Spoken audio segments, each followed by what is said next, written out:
होगा। So function means a specific work. तो जब हम प्रोग्रामिंग में कहते हैं तो फिर प्रोग्रामिंग में क्या इसको बोलेंगे? प्रोग्रामिंग का मतलब functions means it is use for doing a particular task. यहाँ पे भी वही चीज़ है जो आपको याद रखना है। पहली बात तो ये कहीं पे नोट कर लीजिए, फंक्शंस का मतलब भी वही चीज़ होता है, particular task. Okay great. Particular task का मतलब जैसे आपके पास रिमोट होते हैं कोई भी, चाहे आप टीवी का रिमोट ले लीजिए, चाहे आप एसी का रिमोट ले लीजिए, चाहे आप माइक्रोवेव का, ओवन वगैरह किसी का भी आप रिमोट ले लीजिए, आप इन सब के रिमोट्स होते हैं। इन सब के हर रिमोट में बटन्स जो होते हैं, उन बटन्स के अपने एक पर्टिकुलर बटन का एक पर्टिकुलर काम होता है। कहने का मतलब अगर आप टीवी रिमोट की बात करते हैं तो चैनल अगर आप चेंज कर रहे हैं तो आप चैनल चेंज करने के लिए एक पर्टिकुलर बटन को यूज़ करेंगे, और वॉल्यूम के लिए उसके पास एक पर्टिकुलर बटन होगा।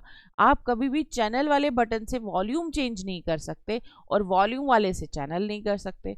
सो हर एक हार्डवेयर में, ये एक हार्डवेयर है जिसको हम छू सकते हैं रिमोट में, वो बटन्स बने हुए हैं जिनको हम छू सकते हैं और जिन पे हम क्लिक करते हैं तो कोई काम हो जाता है। तो इंटरनली कोई सॉफ्टवेयर लिखा हो गया होगा जिसके थ्रू वो काम हो रहा है, एक पर्टिकुलर काम कर रहा है। दैट सॉफ्टवेयर जो है उसमें पर्टिकुलर फंक्शंस लिखे गए हैं कि भाई ये इसका काम है, ये इसका काम है, ये इसका काम है, राइट। कुछ भी जो लिखा गया है वो फंक्शंस में लिखा गया है। अब नेक्स्ट आ जाता है कि फंक्शंस, हमने तो फंक्शंस पढ़ा है, जैसे हमने प्रिंट एक फंक्शन पढ़ा जो हमारे लिए काम कर रहा है, इनपुट हमारे लिए एक फंक्शन है जो हमारे लिए काम कर रहा है। तो ये दो फंक्शंस तो हमने पहले ही पढ़े। क्यों? क्योंकि इनके आगे पैरेंथेसिस हैं, जिनके आगे पैरेंथेसिस होता है हमारी प्रोग्रामिंग में जनरली हम उनको फंक्शंस बोलते हैं। तो ये फंक्शंस तो हम ऑलरेडी कर चुके हैं। और कुछ और फंक्शंस जैसे मैथ के फंक्शंस होते हैं, जैसे SQRT निकालना है, स्क्वायर रूट निकालना है, ऐसे कोई फंक्शंस। तो ये तो हमने ऑलरेडी पढ़ लिया है। तो फिर हम कौन से फंक्शंस की बात कर रहे हैं? फंक्शंस तो हमें पता है, which are use for doing a particular task. ये तो हमारे लिए पर्टिकुलर टास्क ही तो कर रहे हैं, इनपुट भी हमारे लिए एक पर्टिकुलर टास्क ही तो कर रहा है। फिर आप ये चैप्टर जो पढ़ने वाले हैं, फिर इसमें नई बात क्या है? तो आपको ये समझने के लिए सबसे पहले आपको समझना है, जब भी कोई प्रोग्रामिंग होती है, प्रोग्रामिंग कोई भी हो, उसमें दो टाइप्स के फंक्शंस होते हैं। एक फंक्शन होता है जो इनबिल्ट है, इनबिल्ट कहते हैं हम, या हम लाइब्रेरी फंक्शन, अगर कोई आपसे पूछे तो आप लाइब्रेरी भी बोलते हैं, या हम सिस्टम डिफाइंड भी बोलते हैं। तो इनबिल्ट, लाइब्रेरी, सिस्टम डिफाइंड। आपके एग्जाम में, आपके इंटरव्यू में कोई पूछे inbuilt Python methods, library Python method और सिस्टम डिफाइंड पाइथन मेथड, ये तीनों लैंग्वेज जो हैं डिफरेंट लेकिन है सेम चीज़ को पॉइंट करते हैं। जो आपकी सिस्टम की मेमोरी में फंक्शंस ऑलरेडी हैं पाइथन में, उनको हम कहते हैं सिस्टम मेथड्स। मतलब अब आप कहें कि जैसे जो हमने प्रिंट यूज़ किया, हम सिर्फ यूज़ कर रहे हैं, हमने इसको बनाया नहीं है। हमने इनपुट यूज़ किया, वो अपने आप में एक फंक्शन है जिनमें हम कुछ काम करके कुछ काम ले रहे हैं उससे, लेकिन वो है इनपुट, यानी कि इनबिल्ट आपकी मेमोरी में। लाइब्रेरी फंक्शंस और सिस्टम डिफाइंड फंक्शंस, इनको हम शॉर्ट में SDF भी बोलते हैं, राइट। अब नेक्स्ट थिंग इज जो हमें सीखना है, that is called as user defined function. इनका एक ही नाम है और इनको शॉर्ट में UDF भी बोलते हैं। तो कभी कभी इंटरव्यू में आपको एक डिफरेंस पूछा जाता है, what is the difference between SDF and UDF। तो उस टाइम आपने कंफ्यूज नहीं होना है कि what is this system defined function and UDF is user defined function, right. यहां तक क्लियर है?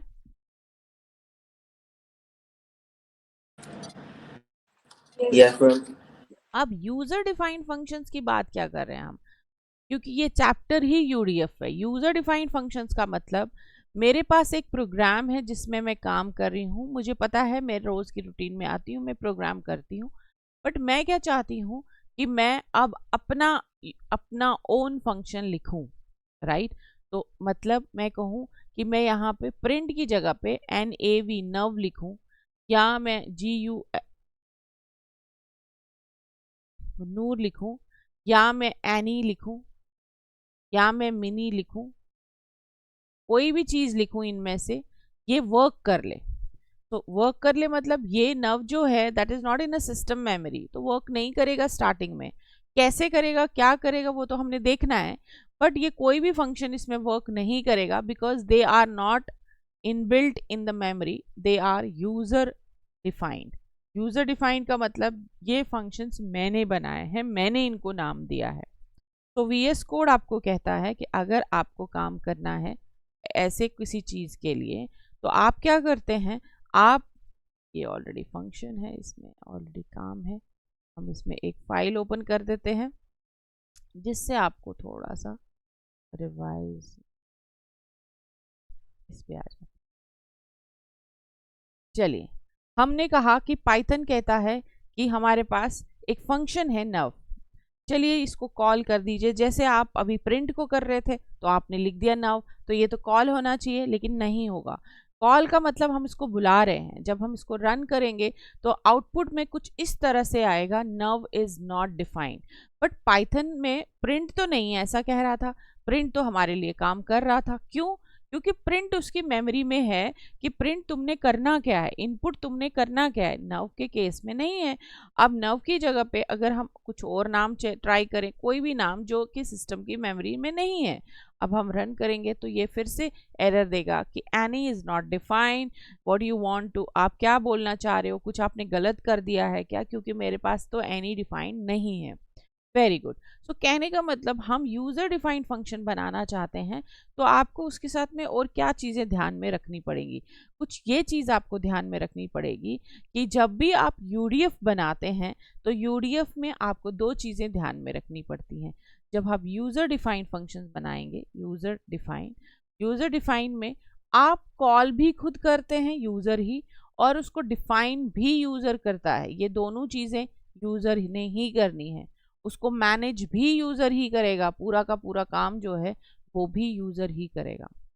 अब आप बोलोगे क्या मतलब, कि मैंने नव नाम का फंक्शन बनाया या मैंने एनी नाम का फंक्शन बनाया, तो मैंने उसके बारे में जो भी कुछ कराना है वो मैंने सारा का सारा खुद से उसको देना पड़ेगा।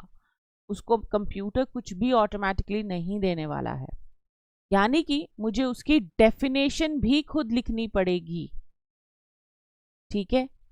मुझे उसको कॉल भी खुद करना पड़ेगा, मुझे उसकी फंक्शन की इंटरनल बॉडी भी खुद ही बनानी पड़ेगी। तो तभी हम कहते हैं कि यूजर डिफाइंड फंक्शंस वो फंक्शंस होते हैं, अगर आपसे कोई पूछे, they are created by user, maintained by user, defined by user, everything is by user. ठीक है जी, क्लियर है। बट द क्वेश्चन इज, ठीक है आप किसी ना किसी तरह से उसको डिफाइन भी कर दोगे, बट क्वेश्चन है वाई वी आर मेकिंग यूडीएफ्स। अगर हमारे पास ऑलरेडी हम सारा काम सीधा सीधा कर सकते हैं तो हम उसको डिवाइड क्यों कर रहे हैं, हम उसको क्यों फंक्शंस बना रहे हैं। पहली बात जब हमने रिमोट की बात करी, सिंपली उसमें कुछ अलग अलग बटन्स थे। अगर एक ही बटन हर काम के लिए रखा जाता तो क्या पॉसिबल था? नहीं। या एक ही बटन में चैनल भी चेंज हो जाए, एक ही बटन से वॉल्यूम भी हो जाए, एक ही बटन से, तो कंफ्यूजिंग हो जाता, राइट। उसके लिए एक बहुत अच्छी एग्जांपल हम आपको देते हैं। ये क्यों बना? क्योंकि सॉफ्टवेयर बनाने के लिए, जब आप भी अभी काम कर रहे हैं, तो सॉफ्टवेयर डेवलपमेंट जब की जाती है, वहाँ पे एक डेवलपर नहीं होता, वहाँ पे बहुत सारे डेवलपर्स होते हैं। Whether you are working with WordPress, you are working with C, you are working with C++, you are working as a graphic designer, तो बहुत सारे डिजाइनर्स होंगे, बहुत सारे डेवलपर्स होंगे। द रीजन बिहाइंड इज कि एक बहुत बड़ा प्रोजेक्ट है, उस पर एक ही बंदा काम नहीं कर सकता। तो मॉड्यूल्स दिए जाते हैं, पर्टिकुलर टास्क दिया जाता है, एक टास्क 1 इसको दे दिया, टास्क 2 दूसरे को दे दिया, and the main thing is handled by the team lead. जो आपका लीड होता है वो, उसके पास ओरिजिनल एक फाइल होती है, बाकी सब लोग को एक छोटे छोटे टास्क दिया जाता है, भाई इस पे ये काम करो, उसकी ऑथेंटिकेशन पूरे फाइल की दी जाती है कि भाई तुम्हारा काम ये वाला काम है, तुम्हारा काम ये वाला काम है, और सब कुछ जो है वो handle is by team lead. यही होता है गुनूर सॉफ्टवेयर डेवलपमेंट में। Yes, ma'am. तो इंडिपेंडेंटली ऐसा नहीं होता कि पूरा प्रोजेक्ट भाई तुम्ही को संभालना है। The reason is if your, एक एग्जाम्पल ले लेते हैं, एक बिल्डिंग है, उस बिल्डिंग में कोई एक काम कर रहा है, कोई एक लेबर काम कर रहा है। अब वो पूरी बिल्डिंग में वही काम कर रहा है, समझ लीजिए मिट्टी भी वही बना रहा है, रायता क्या बोलते हैं, रेता भी वही बना रहा है, सब कुछ वही बना रहा है, और वो बिल्डिंग का सब कुछ सीमेंट भी वही कर रहा है ना, सबका काम वही एक कर रहा है। अब ये लेबर एक दिन बीमार हो जाता है, तो ये बिल्डिंग का काम क्या हो जाएगा, स्टॉप हो जाएगा। अब सेकेंड सिनेरियो ये है कि ये बिल्डिंग में आपने कभी भी एक ही लेबर काम या एक ही वर्कर काम करते हुए नहीं देखा होगा। आप जब भी कोई घर बनता है, कोई बिल्डिंग बनती है, वहाँ मल्टीपल लेबर्स होते हैं। द रीजन इज कोई जो है सीमेंट का काम कर रहा है, कोई मिट्टी उठाने का काम कर रहा है, कोई क्यों। अब वही एक लेबर उसमें फिर से बीमार हो जाता है।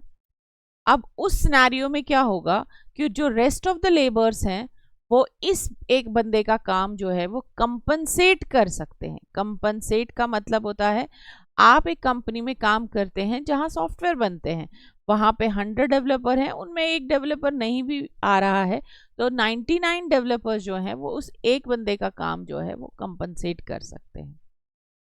यही चीज कहता है फंक्शंस। फंक्शन कहता है कि मैं आपको एक काम को डिवाइड करके दूंगा, ठीक है। आप एक प्रोग्राम में आपने एडिशन करना है, आपने सब्ट्रैक्शन करना है, आपने डिवीजन करना है, आपने मल्टीप्लिकेशन करना है। अर्लियर हम इसका एक प्रोग्राम बनाते थे, पूरा प्रोग्राम। आपने ए वेरिएबल लिया, आपने बी लिया, आपने ए प्लस बी किया, ए माइनस बी किया, ए मल्टीप्लाइड बी किया, ए डिवाइड बी किया, एक पूरा प्रोग्राम में आप लिखते थे। अब आप क्या करेंगे, एडिशन का अलग से लिखेंगे, सब का अलग से लिखेंगे, डिवीजन का अलग से लिखेंगे, किसी के साथ कोई इफेक्ट नहीं है। मुझे अगर इस फंक्शन को कॉल करना है तो यही फंक्शन कॉल होगा, बाकी वाले नहीं होंगे। मतलब मेरे, अब ये तो हो गया डिवीजन वाला। दूसरा बेनिफिट ये है कि मेरा मेमोरी मैनेजमेंट हाई हो जाता है। मेमोरी मैनेजमेंट का मतलब, अगर सॉफ्टवेयर डेवलपर बहुत सारे ना होते तो एक ही बंदे को एक ही फाइल में सब कुछ काम करना पड़ता, क्योंकि खुद को ही करना पड़ता ना। अब क्या हो रहा है, एक मॉड्यूल एक बना रहा है, एक मॉड्यूल एक बना रहा है, एक मॉड्यूल एक बना रहा है, तो कॉलिंग उन मॉड्यूल्स की एक मेन फाइल में हो रही है, तो बर्डन जो है वो कम हो रहा है। तो कहने का मतलब, आपने आपके काम को डिवाइड कर देना है फंक्शन, उससे ऑटोमेटिकली आपका कोड क्लीन हो जाता है। आपने देखा होगा कि आपका कोड क्लीन होता है, आपकी डिबगिंग इजी हो जाती है। मतलब अगर आप फंक्शंस में आपने प्रोजेक्ट बनाया है, हर फंक्शन का आपको पता चल जाएगा। लेकिन अगर आपने फंक्शंस में नहीं बनाया, randomly print statements, looping, print, array, list सब कुछ यूज किया है, बट फंक्शंस नहीं है, तो गड़बड़ है ना। सोचो अगर हमें प्रिंट स्टेटमेंट, ये जो प्रिंट फंक्शन है, ये ना हो के बहुत सारी लाइनें लिखनी पड़ती और फिर जो हेलो लिखा है वो प्रिंट होता, तो आपको कितना कंफ्यूजिंग लगता। आपको लगता है यार कि कैसे हो रहा है। So that's the reason we are putting a single print statement and it is giving me the value for the output. Is that clear? Yes, ma'am.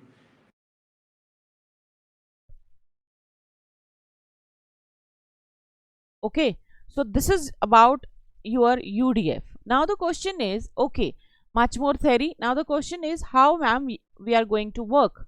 Practical तो main है। तो आपको फंक्शन जब बनाना है तो आपको क्या करना पड़ेगा, आपको यूजर डिफाइन कोई फंक्शन, जैसे अब हमने एग्जांपल ली कि हमारे पास एक n नंबर है, चलिए इसी को ले लेते हैं जिसमें n है, m है 9। मैं क्या करती हूँ, मैं एक c is equals to n plus m कर देती हूँ। ये मेरे को प्रिंट करके c की वैल्यू दे रहा है। थोड़ा जूम कर देती हूँ,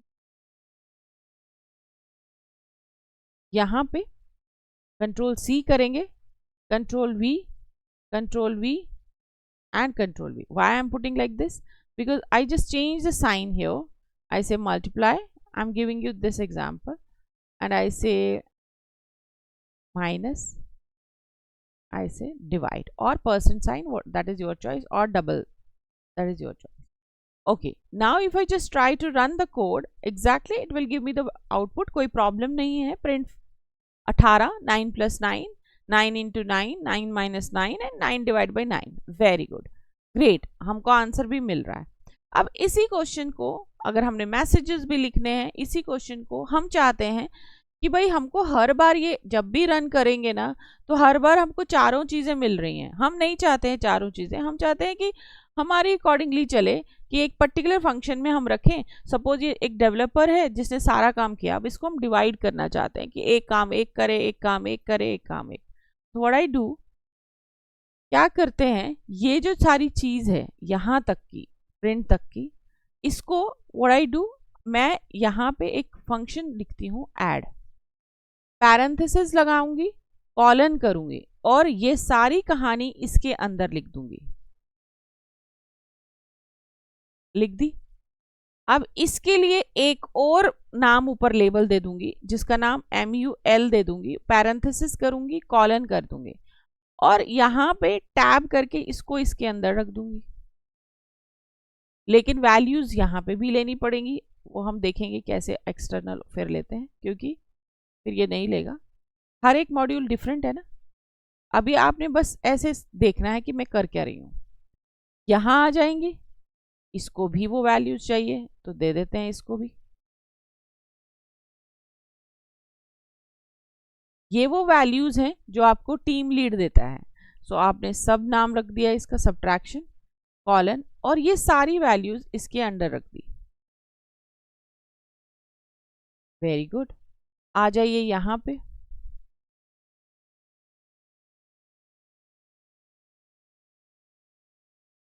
इसका नाम डिव रख देते हैं, कुछ भी रख सकते हैं, और जो चीज जिसके अंदर है उसको इधर डाल दीजिए। ठीक है जी। आपने ये फंक्शंस बना तो दिए, क्योंकि पैरेंथेसिस लगा दिया और इनकी बॉडी बनाने के लिए आपको कॉलन लिखना पड़ता है। अब ये आपको कुछ एरर्स दे रहा है, ये कहता है कि कुछ तो आपने गड़बड़ करी। द रीजन इज, पाइथन में अगर आपने पुराना कोई फंक्शंस का प्रोग्रामिंग पढ़ा है तो उसमें वहां पे ऐसे लिखते थे। पाइथन कहता है कि मैं फंक्शंस ऐसे नहीं लूंगा, जैसे प्रिंट आप लिख देते हैं, इनपुट लिख देते हैं तो मैं वर्क कर लेता हूं, क्योंकि आप वहां कॉल कर रहे हैं, आप बना नहीं रहे। तो जब आपको बनाना है तो उससे पहले डेफ लिखना पड़ेगा। देखो गायब हो गया एरर। अब यहां पे बनाना है तो इससे पहले डेफ लिख लो। अब जिधर जिधर आपको फंक्शंस बनाने हैं उसको डेफ लिख दो। डेफ का मतलब होता है डिफाइन, शॉर्टकट में डेफ लिखाते हैं ये। आप डिफाइन नहीं लिख सकते, आपको डेफ ही लिखना है। देखिए सारे एरर आपके चले गए। ठीक है। नाउ द क्वेश्चन इज, अगर मैं रन करूं तो क्या आउटपुट होगा? आपको क्या लगता है क्या आउटपुट होगा? What will be the output? Categories बन जाएंगी मैम। नहीं, ठीक है, कैटेगरीज तो बनी सारी चारों, but what will be the output? What do you think? कोई भी नहीं आएगी, हमने कॉल नहीं किया। कुछ भी नहीं आएगी, क्योंकि गुन्नू ने थोड़ा बहुत पहले भी फंक्शंस करे होंगे। द रीजन इज, यहाँ पे हमने इनकी फंक्शन डेफिनेशन बनाई, इसीलिए मैंने आपके लिए स्पेशली ऐसे किया। नाउ यहाँ पे हमने फंक्शन डिफाइन किया, यानी कि हमने फंक्शन डेफिनेशंस लिखी। हमने कहीं बुलाया नहीं, हमने इसको बुलाया नहीं, मतलब बुलाने के लिए हमेशा लेफ्ट साइड में जाना पड़ेगा। जैसे हम प्रिंट को बुलाते थे वैसे हमें यहाँ पे ऐड, अब ऐड फंक्शन को कॉल कर लीजिए। फिर आपने जिसको, जरूरी नहीं है कि जैसा लिखा है वैसा ही कॉल करना है, आप पहले div को कॉल कर सकते हैं, फिर आप MUL को कॉल कर लीजिए, फिर आप SUB को कॉल कर लीजिए। अब आप रन करेंगे तो आप देखेंगे परफेक्टली वर्क होगा। ठीक है, पहले मैं बिना इसको वर्क करा के देखती हूँ। रन करिए और क्या आउटपुट आ रहा था? रन करने पे आपके पास मेमोरी में वो दिखाएगा कि मैं हूँ नहीं हूँ मुझे नहीं पता। भाई तुमने मुझे बना के रख दिया है। तो कभी कभी इंटरव्यूअर ये क्वेश्चन जरूर पूछेगा कि आपको एक डेफिनेशन दे देगा और आपको बोलेगा कि बताओ इसमें आउटपुट क्या है। तो हम भी फटाक से बोल देते हैं कि इसका आउटपुट सर 9 + 9 ये, और इसका एडिशन होगा, सब्ट्रैक्शन होगा, डिवीजन होगा ये। आपने बोलना है कि क्या हम इसको कॉल कर रहे हैं क्या नहीं।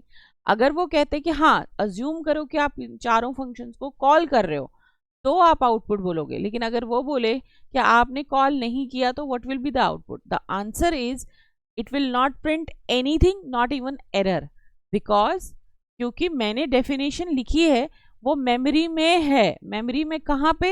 हार्ड डिस्क में या रैम में? ये है रैम में। तो रैम में ये है आपकी, लेकिन हमने उसको बुलाया ही नहीं। बुलाने के लिए आपको फंक्शन को इस तरह से, जैसे प्रिंट लिखते थे फिर पैरेंथेसिस लिखते थे, वो अब हमने ऐड को कॉल किया तो सिर्फ एक ही फंक्शन कॉल होगा, बाकियों को वो देखेगा भी नहीं। तो 18 प्रिंट हो गया। अब आप फिर से एक एक करके जिन जिन को आप अनकमेंट करते जाओगे, आप रन करो, वो वाली वैल्यू आपके पास प्रिंट हो जाएगी। अब आप इसको फिर से अनकमेंट कर दो। इस तरह से आपके पास जो है वो रिजल्ट आता जाएगा। अगर आप सारी वैल्यूज को एक ही साथ पहले ही अनकमेंट कर देते तो फिर एक साथ में वैल्यू आ जाती। ये क्लियर है? Yes, ma'am. तो हमने क्या किया, प्रिंट के जैसा हमने एक फंक्शन हमारे नाम का बनाया और हमने उनको कॉल करके काम किया। So this is called as function calling, ये याद रखना है आपको।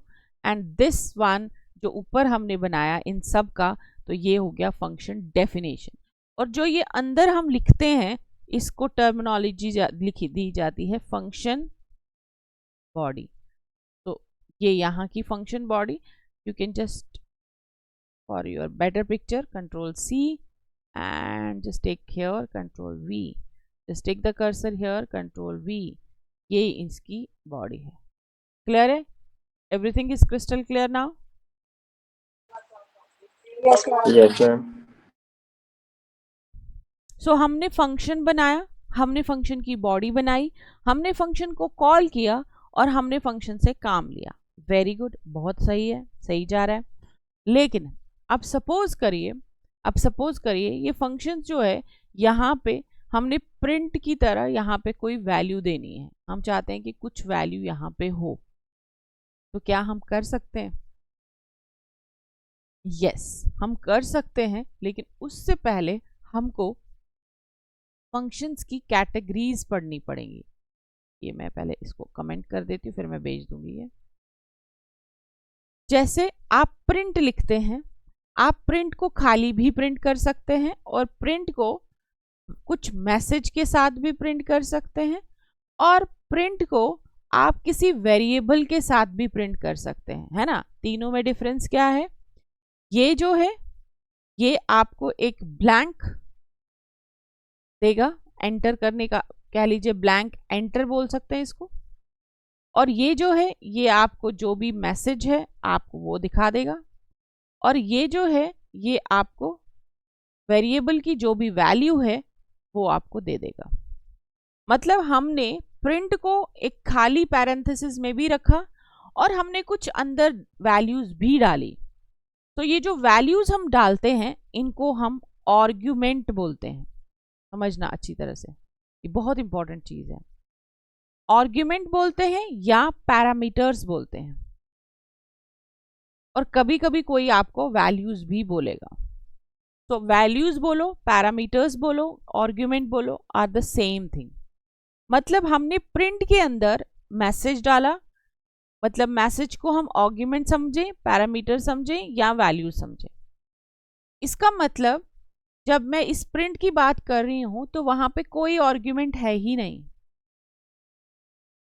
और यहां पे जब मैं बोलूं तो ये विद आर्ग्यूमेंट है। यहां तक क्लियर? Yes, ma'am. मतलब ऑन दिस बेसिस ऐसा कि कुछ फंक्शंस आर्ग्यूमेंट लेते हैं और कुछ फंक्शंस नहीं लेते। क्या हम भी हमारा फंक्शन डेवलप कर सकते हैं? बिल्कुल कर सकते हैं। उसी के बेस पे हमारे पास होती हैं फंक्शंस की कैटेगरीज। कभी आपके इंटरव्यू में पूछा जाता है फंक्शन कैटेगरीज क्या होती हैं। हम कहते हैं वो फंक्शंस जिनमें कोई भी आर्ग्यूमेंट नहीं है, without argument, without any return. There is a one keyword which is there in a programming to return the value. So there is a keyword return, हम करेंगे वो without return, एक कैटेगरी। और यही कैटेगरी में थोड़ी सी चेंज यहाँ पे लाइए तो आपकी 4 कैटेगरीज बन जाती हैं। कैसी? दूसरी कैटेगरी हम कहते हैं विद आर्ग्यूमेंट है जी। जैसे प्रिंट के बीच में वेरिएबल डाला हमने, बट विदाउट रिटर्न है। और यहाँ हम कहते हैं कि विद आर्ग्यूमेंट तो है, साथ में विद रिटर्न भी है। और यहाँ पे हम कहते हैं कि आर्ग्यूमेंट नहीं है लेकिन विद रिटर्न है। अगर आप चारों कैटेगरीज को अच्छे से देखें तो आपको नहीं लगता कि लग तो सेम रही हैं लेकिन चारों डिफरेंट है?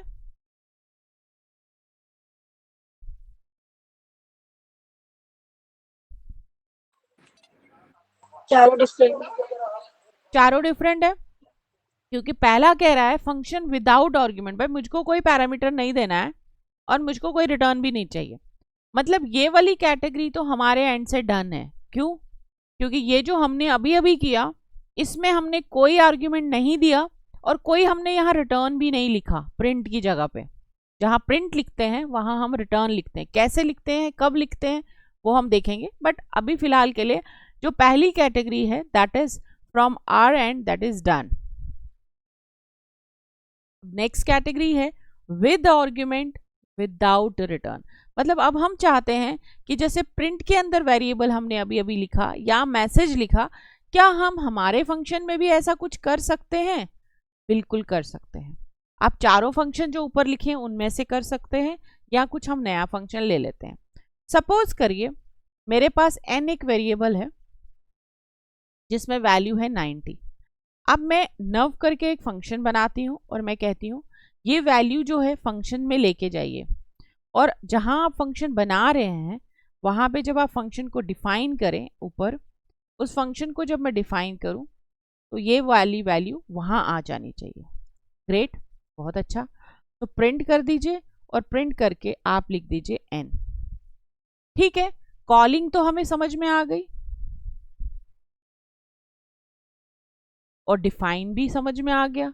अब मैं यहाँ पे डिफाइन भी कर रही हूँ। तो जब ये अब कंपाइलर कैसे वर्क करता है, कंपाइलर सबसे पहले यहाँ आएगा 49 पे जाएगा और इसको कॉल करेगा और इसको प्रिंट करेगा। बट द थिंग इज अब जब मैं इसको रन करूंगी तो आपके पास एक एरर आना चाहिए।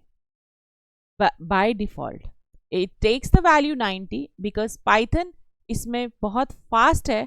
पाइथन कहता है कि अगर आप मुझे वैल्यू नहीं भी दे दोगे तो मैं अज्यूम कर रहा हूँ कि ये वैल्यू जो है मेरी ही वैल्यू है और मैं इसको प्रिंट करूँगा। जहाँ आप इसको रखें ऊपर नीचे दाएं बाएं मैं ये वैल्यू ले लूँगा।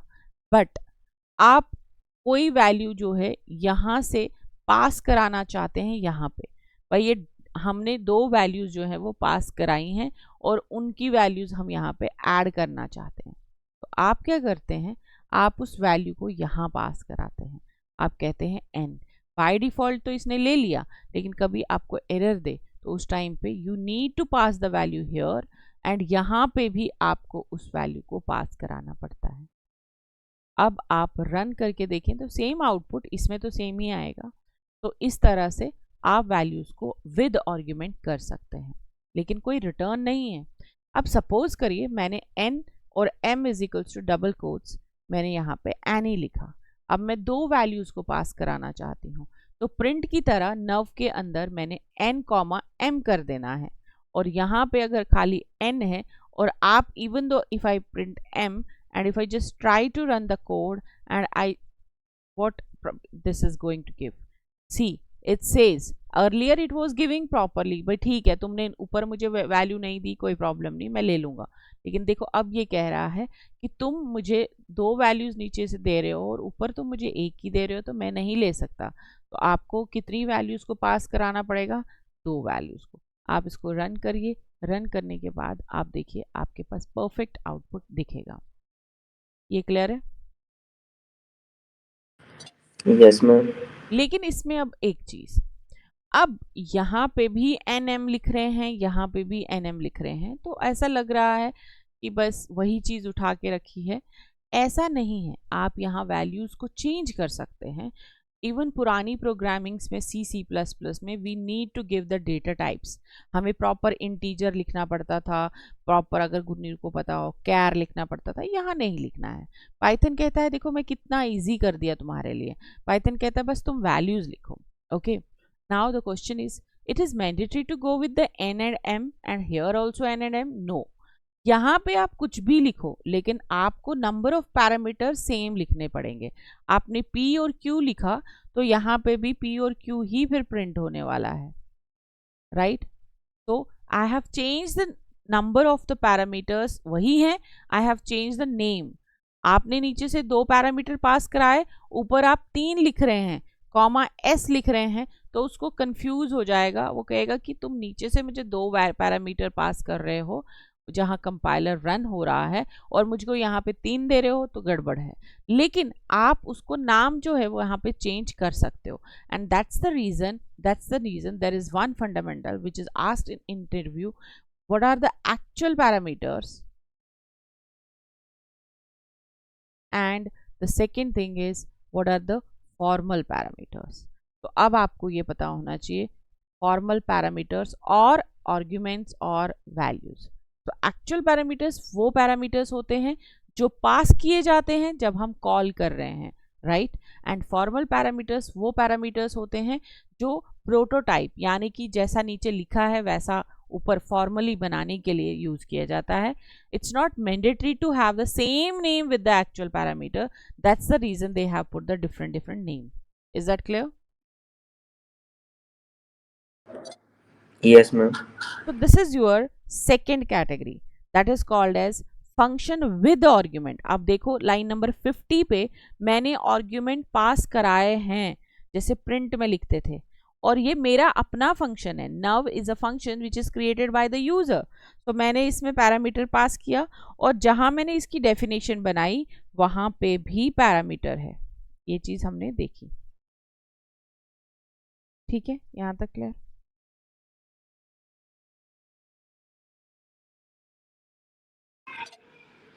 मैम जो हमारा डेफ के अंदर आपने P और Q लिखा हुआ है, इसमें हम कुछ भी लिख सकते हैं क्या? हाँ, एनीथिंग, आप अपना नाम लिख सकते हो। देखो मैं यहाँ पे एनी लिखती हूँ, लेकिन एनी का मीनिंग ऐसे लगेगा ना, टेक्स्ट है, यहाँ मैं नहीं लिखती हूँ। अब आप P और Q जो है, अब उसके लिए कुछ भी नहीं है, आप रन करो, ये एरर देना चाहिए। जनरली P एंड Q उसको वार्निंग या कुछ देना चाहिए। PQ name P is not defined, because अब उसके लिए PQ नहीं पता चलेगा उसको, वो इतना यहाँ से जंप नहीं कर सकता। बट इफ आई से N, ओके, मैं कहती हूँ कि यहाँ पे N और M लिख देते हैं।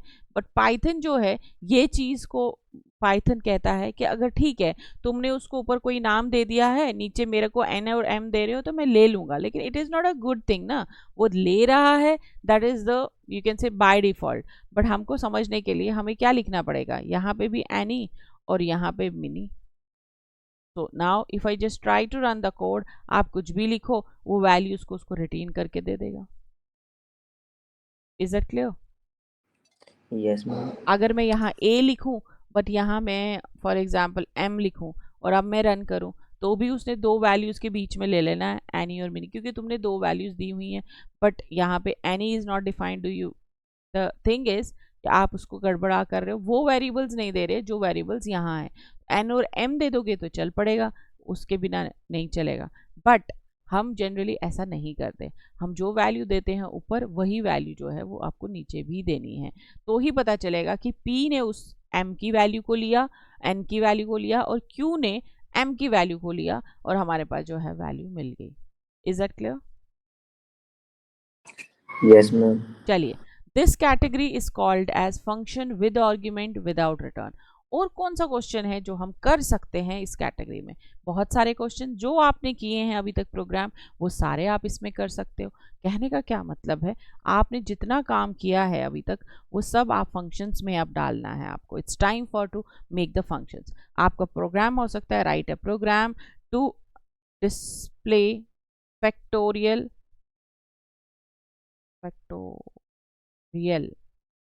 of a number using function। देखो लूपिंग है, मैच है, कुछ है, सब कुछ आप फंक्शन से कर सकते हो। अब आपने क्या किया, फैक्टोरियल के लिए आप एक फंक्शन बना दीजिए, FACTORAL। पूरा लिखना है पूरा लिखो, छोटा लिखना है कम लिखना है, वो आपकी मर्जी। n एक वेरिएबल है, अच्छा जी मुझे ये नहीं पता कि n क्या है, तो n को हमें असाइन करना पड़ेगा वैल्यू। आप डायरेक्टली असाइन कर सकते हैं, but as a beginner, I suggest कि आप इसको प्रॉपरली प्यार से बनाएं। आप यहाँ पे एंटर द नंबर करें, जो नंबर आएगा उसका हमें फैक्टोरियल निकालना है। ठीक है जी, एंटर द नंबर फैक्टोरियल। लेकिन देखो ये अगर मैं अब रन करती हूँ तो ये आपको एरर देगा कि फैक्टोरियल जो है वो आपने बना तो लिया, आप एंटर द नंबर दे दीजिए यहाँ पे 2, और अब आपको देगा enter, name factorial is not defined. देखो there is a vice versa, जब आप डिफाइन करते हो और आप कॉल नहीं करते तो वो एरर नहीं देता, रन हो जाता है, हमने वो देखा। लेकिन अगर आपने कॉल कर लिया और वो एग्जिस्ट नहीं कर रहा अंदर, तो वो तो एरर देगा ना। तो अब इसकी डेफिनेशन आपको लिखनी है। डेफिनेशन आप टॉप पे लिख सकते हैं, जनरली आप बॉटम में भी लिखते हैं, but is a good scenario to go with the top. तो आप डेफ लिखेंगे, डेफ के बाद वही सेम चीज़ जो आपने नीचे नाम दिया है उसमें कोई भी चेंज नहीं होना चाहिए, नहीं तो ये नहीं मिलेगा इसको। तो आपने फैक्टोरियल लिखा, फैक्टोरियल लिखते ही देखो जो ही आपने उसको डेक्लेरेशन दे दी, यहाँ से वो एरर जो था वो गायब हो गया। लेकिन अब यहाँ एरर आ रहा है क्योंकि प्रॉपर डेक्लेरेशन यहाँ देनी पड़ेगी आपको। अब आप भले यहाँ कॉलन कर दीजिए तो आपका चल पड़ेगा, बट हमने तो वेरिएबल पास कराया है तो वो n यहाँ पे भी देना पड़ेगा।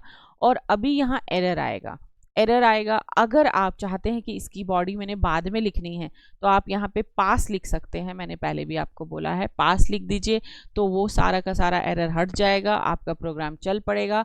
एंटर द नंबर मांगेगा, नंबर आप दे दोगे, लेकिन फैक्टोरियल नहीं निकलेगा। बस इतना काम हो जाएगा आपका।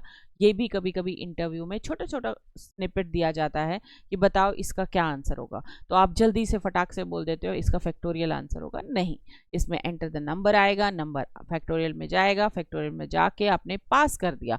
आपने बोला नहीं मेरा इस टाइम मूड नहीं है फैक्टोरियल निकालने का, मतलब आउटपुट में कह दे कि हम क्या बोल सकते हैं कि आउटपुट में कुछ नहीं आने वाला, आप बस एंटर द नंबर करोगे, दैट्स इट। बट एरर नहीं आएगा कभी भी। एग्जामिनर इंटरव्यूअर को आपने ये नहीं बोलना है कि एरर आएगा। हमारे केस में एरर का मतलब एरर ही होता है, ऐसा नहीं है कि आप कुछ भी बोलेंगे, राइट। सो फैक्टोरियल निकालने के लिए क्या था लॉजिक आपको पता है। आपने n ले लिया है, आप एक वेरिएबल इंट इंटीजर तो डिक्लेयर करते नहीं हम, f इज इक्वल्स टू 1 ले लेते हो, वाइल लूप लगा लेते हो, आप कहते हो n जब तक ग्रेटर देन है 0 के कॉलन करते हो। आप यहाँ पे f को f मल्टीप्लाइड बाय n बार बार करते जाओगे और n को डिक्रीमेंट करना है हमने इसमें, n is equals to n minus 1 and that's it. Loop से बाहर आ जाइए, बाहर आके प्रिंट कर दीजिए। प्रिंट करने के बाद आप लिखेंगे factorial is, I think spells wrong है, फैक्टोरियल इज कॉमा करके and f run. Now if you just try to run the code and see whether it's giving or not, तो अभी हमारे पास नंबर है 4 और 6, 6 का फैक्टोरियल जो है 720 होता है। But if I want factorial of I want to go with the number, तो if I say factorial of और यहाँ n कर दूं इज,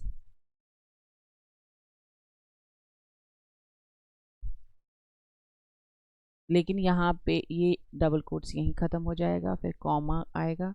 अगर मैं ऐसा कुछ करूँ factorial of this comma is this, तो n यहाँ पे 0 हो जाएगा। ये मैंने पहले भी आपको बोला है। यहाँ पे आएगा एंटर द नंबर 5, तो यहाँ आएगा फैक्टोरियल ऑफ 0 इज दिस। क्यों? क्योंकि n जो है वो ख़त्म हो गए, 0 बन चुका है, अब n तो है नहीं यहाँ पे, इसलिए यहाँ पे जब n आएगा इससे पहले एक वेरिएबल में n को स्टोर करके रख लो और उस n की जगह पे यहाँ पे वो वेरिएबल प्रिंट कर दो, तो उसके पास ऑलरेडी वो वाली वैल्यू होगी जो वैल्यू आपने उसमें कॉपी करके रखी हुई है। इफ़ आई से enter the number, if I से 5, ऑल पॉसिबिलिटीज़ आपने देखनी होती हैं जब भी आप कोई प्रोग्राम करते हो। इट्स नॉट कि ओके हो गया बस ऐसे, नहीं, हर एक पॉसिबिलिटी आपने करनी है, right. This is all about how we are going to work with functions with argument. We are passing with argument and here is no return. कोई return कुछ नहीं लिखा है मैंने, सीधा print है।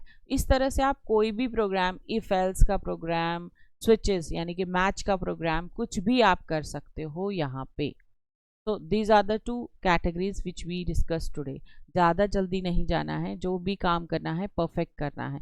तो फंक्शंस विदाउट आर्ग्यूमेंट मतलब जिसमें हम कोई पास नहीं करा रहे थे, जो ये वाला हमने कैटेगरी करा. और दूसरा कैटेगरी जो है जिसमें हमने आर्ग्यूमेंट को पास कराया मगर हमने रिटर्न नहीं किया. So that means this one without return. So this category is also done. So इसमें हमने कोई रिटर्न नहीं कराया. इस तरह से जितने भी प्रोग्राम्स आपने अभी तक करे हैं उन सारे प्रोग्राम्स को आप फंक्शंस में कर सकते हैं. एंड आप डिफरेंट डिफरेंट डेटा टाइप्स भी यूज़ कर सकते हो. ऐसा नहीं है कि हर बार आपको एक ही वैल्यू डालनी है, एक ही. जैसे मैं छोटा सा एग्जांपल दे देती हूँ. Suppose fun is a method and I say मैंने नंबर दिया. मैं डायरेक्टली भी डाल सकती हूँ, ज़रूरी नहीं है कि वेरिएबल ही लिखना है. तो ये भी एक मेथड है आपका. तो मैं कहती हूँ डबल कोट्स मैं देती हूँ यहाँ पे any is a good girl. I am passing this value to fun and comma I am saying the marks जो हैं any के इतने हैं. Now I want to display it with the help of function. So fun is a function name, so I need to go with that. Before that I need to go with the def, and if I just put a colon here तो function तो चल पड़ा.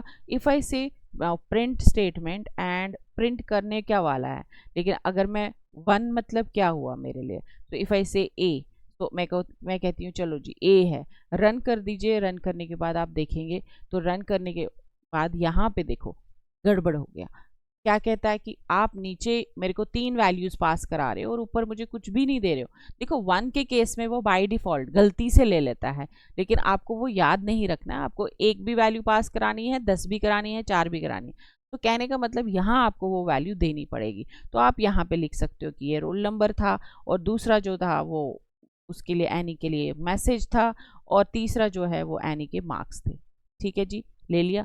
अब यहाँ क्या देने की ज़रूरत है, यहाँ आप प्रॉपर मैसेज लिख सकते हो. The roll number of the person is this and all. But मैं इसको मैसेज की तरह रोल नंबर लिख दिया, कॉमा लिख दिया. मैसेज जो आपने वेरिएबल लिया था कॉमा करेंगे. और the third thing is what, third thing is marks. तो जब आप उनको यूज़ नहीं करते हैं VS कोड उनको डिम में दिखाता है. देखो मार्क्स को हमने यूज़ नहीं किया, ये अभी भी डिम है. अब इसको यूज़ कर लीजिए तो इसका ये जो डिमनेस है ये ख़त्म हो जाएगी, ये भी डार्क हो जाएगा. Now if you just try to run the code, आपने 3 आर्ग्यूमेंट्स पास कराए थे और तीनों को आपने प्रिंट कर दिया. तो आप देखिए 1 any is a good girl 90 आपको दिखाई दिया. तो हमने मल्टीपल आर्ग्यूमेंट्स भी इस तरह से. yes definitely you can just go with the decimal points also. ऐसा नहीं है कि ये decimal points नहीं लेगा. boolean भी दे सकते हो. आप चाहते हो कि true and false देना है तो आप वो भी दे सकते हो. जैसे आपने यहाँ पे true दिख दिया. ठीक है जी, जैसे हम लिखते हैं ना मेल फीमेल, ट्रू और फॉल्स, और ग्रेड ट्रू है या फॉल्स. बट आपको उतना यहाँ पे भी देना पड़ेगा. If you just try to run the code, आपने नीचे 4 आर्ग्यूमेंट्स पास कराए हैं, ऊपर आपने 3 कराए हैं, फिर गड़बड़ हो जाएगा. तो यहाँ पे आपको बुलियन के लिए यहाँ पे फॉर एग्जांपल मैं यहाँ पे कहूँ जेंडर, तो कुछ भी आप वेरिएबल लिख सकते हैं जो आपका वेरिएबल है. आप कॉमा कर लीजिए, फिर से वही वेरिएबल आपने लिख दिया, the same variable. Now if you run it, so multiple हमने यहाँ पे मल्टीपल डेटा टाइप्स के साथ वर्क किया. सो इंटीजर थी, करेक्टर है, देन डेसिमल है, देन बुलियन है. Is that clear? Yes, ma'am. So in this way you can just go with the functions. So this is all about today's lesson. Function with argument without return, function without argument without return. 2 categories आज हमने कर ली. Clear है? Code भेज देना ma'am.